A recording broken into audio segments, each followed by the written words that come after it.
자, 호흡 누가 지휘하죠? 자율신경이 지휘를 합니다. 내가 쉬는 거 아닙니까? 내가 인위적으로 쉬는 쉼 말고 우리가 반복적으로 쏘는 쉼들은 저절로 숨을 쉬는 거죠. 아, 그렇죠. 숨 쉬고 있는 거 잘 모르죠. 그리고 예를 들면 달리기 한번 해보세요. 내가 그러면 내가 지금 이거를 20번 쉬어야지 이렇게 하고 합니까? 안녕하십니까. 아프지 마시오 닥터 준스 김준영입니다. 안녕하십니까. 아프지 마시오 닥터 준스 조준호입니다. 오늘은 좀 심각한 이야기를 해보려고 합니다. 이 죽을 것 같은 공포감, 이런 게 딱 이야기만 해도 많은 분들이 알고 계실 거예요. 오늘은 공황장애, 공황발작에 대해서 설명을 드리도록 하겠습니다. 이 공황장애라는 것이 말이죠, 미국 정신의학회에서는 그 정신장애 진단 통계 편람이라고 하는 DSM-5 거기에 14가지 증상 중에 4가지 이상이 되면 공황장애다, 이렇게 이야기를 합니다. 제가 이제 자료 화면에 이렇게 14가지 증상들을 보여드릴 텐데요. 그 중에 내가 증상이 어디에 해당이 되는가 한번 살펴보시죠.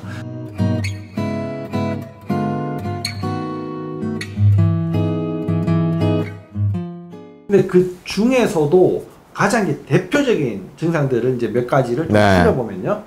극도의 공포심, 그리고 심장이 뭐 터질 것 같이 빨리 뛰고 심하게 두근거린다, 또 숨이 찬다, 또 땀이 난다. 이게 뭐 식은 땀이 이게 쭉 나는 거죠. 그냥 이제 뭐 운동하고 나는 땀이랑 좀 다른 땀이죠.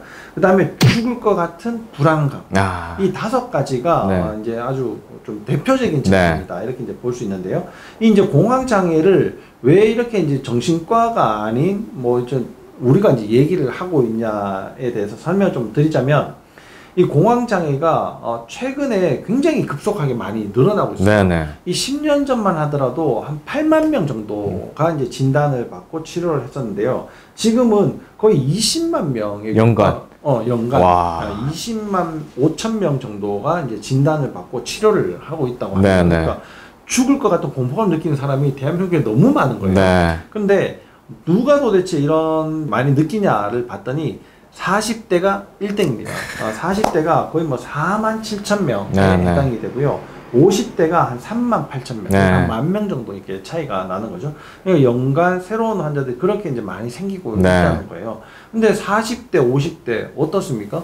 우리나라의 경제의 주축이 돼가지고 정말 일을 열심히 많이 해야지 되는 그런 이제 어떻게 보면은 우리 사회의 가장 중심축이 되시는 분들인데, 이런 분들이 벌써 이제 공포감 느끼고 죽을 것 같고 느낌 자체가 체력이 문제가 이제 이렇게 되는 시기가 온다는 거예요. 그럼 이런 분들이 그럼 정신과에서는 어떻게 진단을 하냐면, 쉽게 얘기하면 그냥 항우울제, 항우울제, 항불안제를 이제 처방을 하게 되고요. 이 공황장애가 도대체 우리가 진료보고 치료를 하는 것과 어떻게 관련이 됩니까? 일단 저희 병원을 찾으시는 분이 2부류가 있는 것 같아요.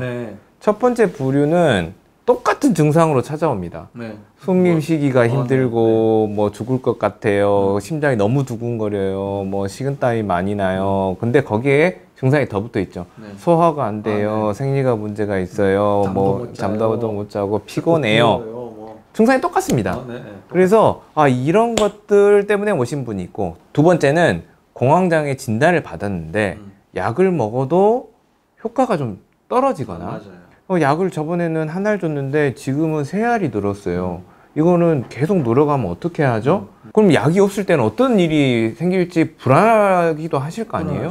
그래서 이제 이런 것들을 더 근본 원인은 없을까, 이렇게 찾기 위해서 오시는 분이 이제 두 번째인데, 따지고 보면 증상만 보면 이거는 저희가 전문으로 보고 있는 자율신경계 기능 이상 증상들이에요, 그냥. 그렇죠. 뭐 심장 빨리 뛰고, 뭐 식은땀이 나고, 뭐 잠 못 자고, 뭐 이런 여러 가지 증상들이. 그렇죠. 또 반대로 말씀드리면 자율신경 기능 이상을 치료하면 지하철 못 타신 분이 지하철 타고 집에 가고, 약도 2알에서 1알로 줄이고 결국에는 스스로 끊는 경우들이 많은 걸 보면, 실제로 이게 정서적이고 뭐 약을 우리가 신경 전달 물질에 대한 어떤 약을 쓰기도 하지만 그 밑에 깔려있는 저변에 깔려있는 문제는 자율신경 기능 이상이다, 이렇게 보시는 게 맞을 것 같아요. 그러면 자율신경이 뭘 하길래, 자 여기에 뭐 몇 가지 대표적인 증상들만 봐도 우리 숨쉬기가 힘들거든요. 자, 호흡 누가 지휘하죠? 자율신경이 지휘를 합니다. 그 숨은 내가 쉬는 거 아닙니까? 내가 인위적으로 쉬는 쉼 말고 우리가 반복적으로 쏘는 쉼들은 저절로 숨을 쉬는 거죠. 아, 그렇죠. 숨 쉬고 있는 게 사실 잘 모르죠. 그리고 예를 들면 달리기 한번 해보세요. 내가 그러면 내가 지금 이거를 20번 쉬어야지 이렇게 하고 합니까? 그렇죠. 아니죠. 필요한 만큼 쉬게 되는 거거든요. 그리고 여러분이 지금 심장을 뛰게 하고 있는데 심장을 10번만 더 뛰게 해보세요. 절대 안 됩니다. 이것도 나의 필요에 맞춰서 알아서 뛰는 거거든요. 그렇죠. 그리고 또한 땀을 나는 거. 지금 이게 손이 너무 지금 더운데 땀 내보내야지 됩니까? 안 되거든요. 결국 이런 문제들을 지휘하고 있는 거는 자율신경이고, 그러면 이 자율신경이 어디서 나오고 어떻게 생겼길래 문제를 일으키는가를 보면 굉장히 쉽게 해법을 찾을 수가 있어요. 네. 자, 일단은 자율신경은 전깃줄이고요. 그 전깃줄이 센터가 어디 있냐? 목 바로 위에 있는 뇌관에 있습니다. 네. 근데 실은 목이라 다를 바가 없는 그 위치에 있거든요. 그리고 목을 타고 내려와서 등에서 다 빠져나오는데, 예를 들면 숨을 쉬게 만드는 신경은 목 3, 4, 5번에서 횡격막을 통해서 호흡을 쑥 빨아들이게 하는 신경이 나오고요. 그리고 등 전체에서 나와서 우리 늑강 근육을 통해서 훅 부풀려 가지고 우리 몸을 숨을 쉬게 만드는 신경이 여기서 나오고, 그리고 부호흡근들은 어디서 나오냐? 목에서 나오고요. 네. 그리고 부호흡근들 중에 또 복근이 있지 않습니까? 복근은 허리 일부에서 나오거든요. 그래서 목, 등, 허리, 골반의 밸런스만 잘 잡아주면 일단 되고요. 그리고 우리 심장을 두근거리게 만든다. 그럼 심장을 뛰게 만드는 신경은 그러면 심장에 있나? 이렇게 생각을 하실지 모르겠지만, 심장은 너무 중요해서인지 모르지만 목과 등, 특히 등 5번 이 사이에서 대부분이 나와가지고 한꺼번에 쏟아집니다. 그래서 목과 등이 안 좋으면 조절하기가 힘들 수 있어요. 네. 땀을 조절하는 것도 마찬가지고요. 그럼 목과 등이 안 좋은 사람이 대부분 이런 증상들이 똑같이 생기냐? 아닙니다. 결국에는 다른 어떤 스트레스 요인들과 이런 시간이 얼마나 흘렀느냐에 따라서 달라지는 거고, 신경의 예민도에 따라 달라질 수가 있거든요. 똑같은 상황에서 똑같이 목이 안 좋은데 지하철을 어떤 사람은 잘 타고 다니는데 어떤 사람은 지하철만 타면 너무 갑자기 죽을 것 같고 폐쇄적인 어떤 공포감을 느끼는 거는 정서적인 스트레스가 있을 수도 있고, 그 병의 정도, 그 깊이가 다를 수는 있거든요. 근데 빠져나오는 방법은 똑같습니다. 그러면 공황장애라는 것을 내가 이제 증상을 느꼈다. 네. 대개는 이제 죽을 것 같은 공포심은 호흡이 안 되기 때문에 그렇죠. 그런 문제들을 제일 많이 느끼게 되는데요. 이게 또 산소가 부족해지다 보니까 심장은 계속 산소를 보내야 되니까 그렇죠. 더 빨리 뛰게 되고, 그런 극도의 긴장감이 식은땀을 나도록 하게 되는 거고, 이걸 이렇게 겪다 보면은 너무 몸이 이제 힘들어지거든요. 그래서 자려고 하는데 이럴 땐 또 잠이 안 와요. 이런 분들은. 그러니까 이제 그런 것들을 다 총합을 해봤을 때 이제 자율신경의 문제도 해결을 해서 치료를 한다는 이제 그런 개념인 거죠.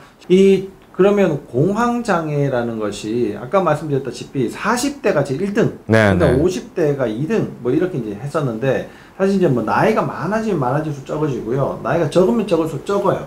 이렇게 이제 지금 이제 분포가 되어 있는데, 그러면 40대, 50대 분들이 목과 등에 문제가 제일 많다, 이렇게 볼 수 있겠습니까? 그러니까 쌓인 거겠죠. 그 말은 우리가 20대, 30대 분들도 곧 이런 문제들이 찾아올 가능성이 많고, 실제로 환경들이 너무 변했기 때문에 2030이라고 해서 안전하지도 않을 겁니다. 지금 계속 저도 이제 지하철을 타보면 남들 보지도 않아요. 고개를 계속 아래로 숙이고 핸드폰을 보고 있는데, 실제로 지금 4050은 그런 세대까지는 아니거든요. 그런데 목이 앞으로 숙여지는 것 자체만으로 해도 폐활량이 많게는 30%가 기본적으로 줄거든요. 그러니까 조금만 자극이 들어와도 이제 호흡이 너무 떨어져 버리니까 불안감이 생길 수밖에 없습니다. 그래서 지금은 이도 안전하진 않다. 하지만 4050이 많은 이유는 우리가 열심히 살다 보니까 그 구조적인 스트레스, 자율신경을 방해하는 스트레스가 그 정도까지 이제 차있다. 그러면서 증상이 나타나기 때문에 과거로부터 조금씩 쌓여온 결과이고, 조그만 시간이 지나면 점점 더 증폭이 되면서 질병을 얻기 쉬운 환경들을 우리가 만들어 갈 수 있거든요. 그래서 지금 가볍게 생각하지 마시고, 문제가 있다면 꼭 먼저 봐야 될 것은 여러분의 목과 등 자세, 즉 자율신경의 기능을 파악해 보시는 게 앞으로 건강을 지키는 가장 중요한 방법이라고 생각합니다. 네. 이 죽을 것 같은 그런 문제가 내 몸에 생긴 거는 이미 진행이 많이 되어 있는 상태다. 진행이 많이 되어 있다는 것은 거꾸로 되돌리기도 또 쉽지 않다. 시간도 좀 더 걸린다. 보통 그냥 뭐 소화가 안 돼요. 뭐 이렇게 뭐 불편해요. 뭐 잠이 안 와요. 이런 분들보다도 또 시간이 많이 걸릴 수 있다. 그리고 문제를 좀 더 꼼꼼하게 찾아내야 된다. 그리고 이제 이 신경 전달 물질이 문제가 생기는 경우는 이게 바로 이제 뇌간에 문제가 있지 않겠습니까? 그렇게 문제가 생길 정도면 이제 목의 구조 상태가 많이 문제가 있는 상태다. 좀 더 여유를 가지시고 뭐 곧 진짜 죽는 건 아니니까요. 여유를 가지시고 치료를 좀 더 적극적으로 이렇게 해보신다 그러면 여러분들은 공황장애, 공황발작 이런 것들을 차차차차 극복해 나가실 수가 있고 어느 순간에서부터인가 이제는 죽음의 공포에서부터 좀 자유로워지실 수가 있을 겁니다. 이 신경 전달 물질에 관한 약을 먹는 것도 중요한데 이 약보다도 더 중요한 것이 바로 이제 뇌간의 문제다. 이렇게 말씀을 하시는데 그런 뇌간의 문제와 약물의 이렇게 관계에 대해서 조금만 설명을 해주시죠. 결국에는 우리가 신경 전달 물질, 그러니까 뭐 세로토닌이라든지 뭐 가바가 됐든지 우리 몸을 조금 다운시켜 줄 수 있는 약을 먹고 효과가 있다는 뜻은 그게 부족하니까 그런 것들 집어넣어줬더니 효과가 있다는 뜻이거든요. 그 말은 우리 몸에서 실제로 그런 물질들을 만들어내고 있을 텐데 그 만들어내는 양을 스스로 알아서 필요에 따라서 조절할 수 있는 환경을 만들어 주기만 하면 약을 끊을 수 있지 않겠습니까? 그렇죠. 그러면 어디서 만들어내느냐? 바로 목 바로 위에 있는 뇌간에서 만들어내거든요. 목이랑 다를 바는 없습니다. 그러면 그 뇌간이라는 부분으로 두 가지를 잘 해주면 될 것 같아요. 하나는 물리적인 긴장도를 없애요. 그러니까 전깃줄을 너무 당기지 않도록 만들어주고, 두 번째는 거기서 잘 일을 할 수 있도록 혈액순환을 팍팍팍팍 잘 쏴주면 될 것 같거든요. 그럼 물리적인 긴장도는 목의 일자목과 거북목을 어느 정도 해결해주고, 목에서 생긴 관절의 불안정성을 해결해 줄 수 있는 치료법을 선택해 주면 될 것 같고요. 두 번째, 뇌간으로의 혈액순환은 척추동맥이라는 동맥을 통해서 공급이 됩니다. 근데 이것도 우연인지는 모르겠지만 목 경추 옆에 있는 횡돌구에 구멍이 뚫려 있는데 각각의 구멍에 바늘귀에 실 깨듯이 이렇게 척추동맥이 올라가거든요. 그래서 목이 돌리고 당겨지고 꺾여지면 그쪽으로 뇌간으로 가는 혈액순환에도 장애가 발생할 수 있거든요.